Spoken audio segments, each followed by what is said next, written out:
হে everyone, আসসালামু আলাইকুম। কি খবর সবার? সো আজকে আমি চলে আসছি বুলেট চা খাওয়ার জন্য। আর বুলেট চা মানে তো আমাদের শেরপুরে পাকুড়িয়া বাগবাড়িয়া অবস্থিত এই মামার দোকানটা। সো মামার দোকান আমাদের শেরপুরে ম্যাক্সিমাম পোলাপান কম বেশি সবাই চিনে এবং মামা খুব ভাইরাল একজন পার্সন। তো যাই হোক, তো মামার দোকানের চাটা যেমন মজা, মামার দোকানের আশেপাশে ভিউটা ঠিক ততটাই সুন্দর। আজকের এই ভিডিওতে আমি এই চায়ের দোকানে কিভাবে যাবেন সব ডিটেলসে বলে দেবো এই ভিডিওতে। তো ফার্স্টে আপনারা যেখানেই থাকেন না কেন, আপনারা সরাসরি চলে আসবেন শেখারি বাজারে এবং শেখারি বাজার থেকে একটা রিক্সা নিয়ে নেবেন। বাগবাড়ি বুলেট চা দোকান বলে সব রিক্সাওয়ালা মামাই চিনে ফেলবে এবং ভাড়া নেবে মাত্র 20 থেকে 15 টাকা করে জনপ্রতি। সো আমিও রিক্সা নিয়ে চলে আসছি মামার দোকানের সামনে। তো এই হলো মামা যে বুলেট চা বানিয়ে দিবে আমাদের। তো চলেন মামার চা বানানোর রেসিপিটা আপনাদের ফার্স্ট ভিডিও দেখিয়ে দিই।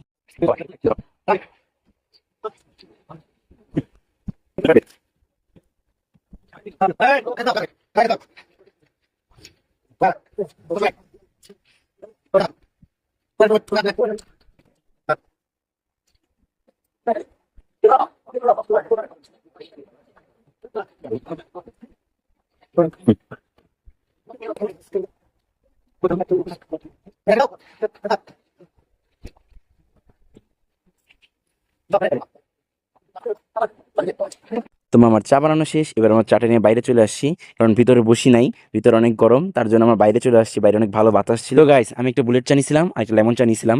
সো বুলেট চার স্বাদটা যেমন থাকার কথা তেমনই আছে, বাট লেমন চাতে আই ডোন্ট নো মামা কেমন করে বানাইছে, এত পরিমাণ চিনি দিছে, লাইক মানে মনে হইতেছে কি আমি লেবুর শরবত খেতেছি, লেমন ঠিক না।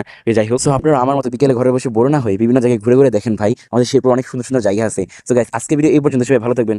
আল্লাহ হাফেজ।